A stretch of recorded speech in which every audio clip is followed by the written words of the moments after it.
अकबर का साला हमेशा से ही बीरबल की जगह लेना चाहता था। अकबर जानते थे कि बीरबल की जगह ले सके ऐसा बुद्धिमान इस संसार में कोई नहीं है। फिर भी जोरू के भाई को वह सीधी ना नहीं बोल सकते थे। ऐसा करके वह अपनी लाडली बेगम की बेरुखी मोल नहीं लेना चाहते थे।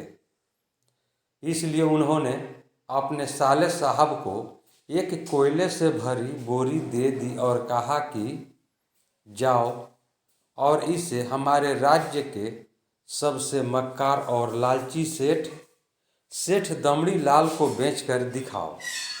अगर तुम यह काम कर गए तो तुम्हें बीरबल की जगह वजीर बना दूंगा।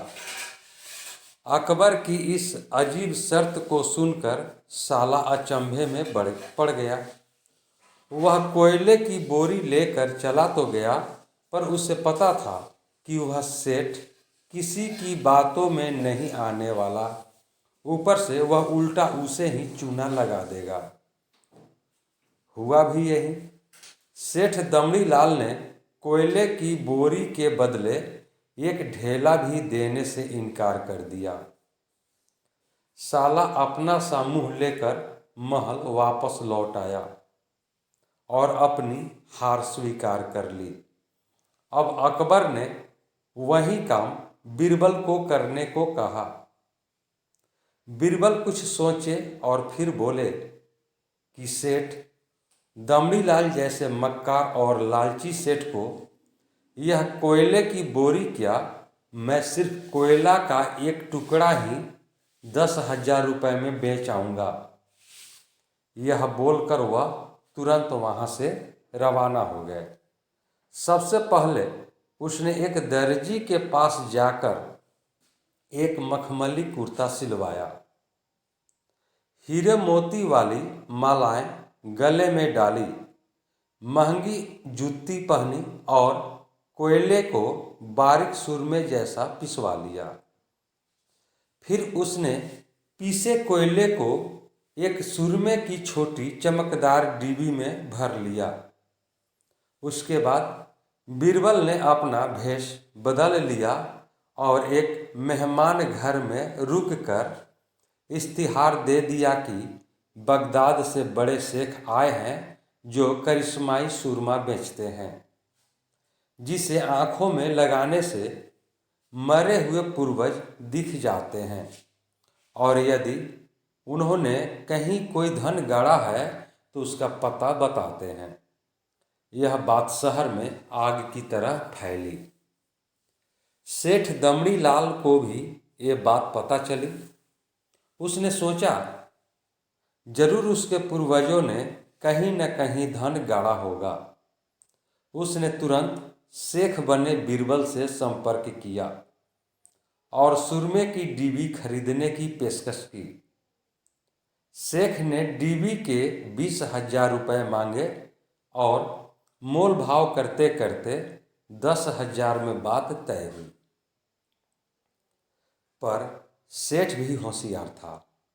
उसने कहा, मैं अभी तुरंत ये सुरमा लगाऊंगा और अगर मुझे मेरे पूर्वज नहीं दिखे तो मैं पैसे वापस ले लूँगा।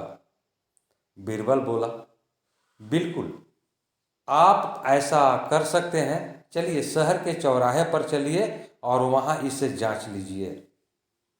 सुरमे का चमत्कार देखने के लिए भीड़ इकट्ठा हो गई।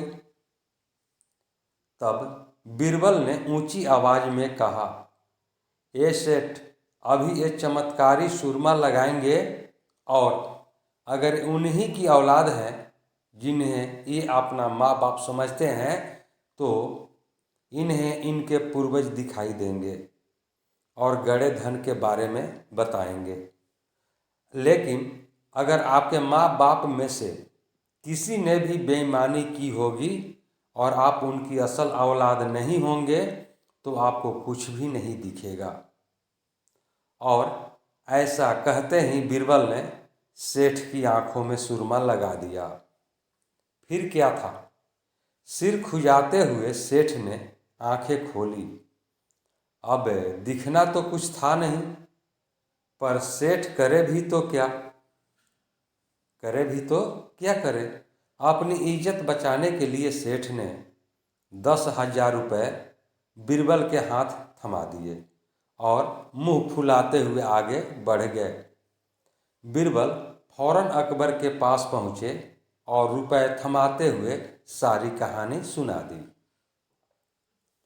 अकबर का साला बिना कुछ कहे अपने घर लौट गया और अकबर बीरबल एक दूसरे को देखकर मंद मंद मुस्काने लगे।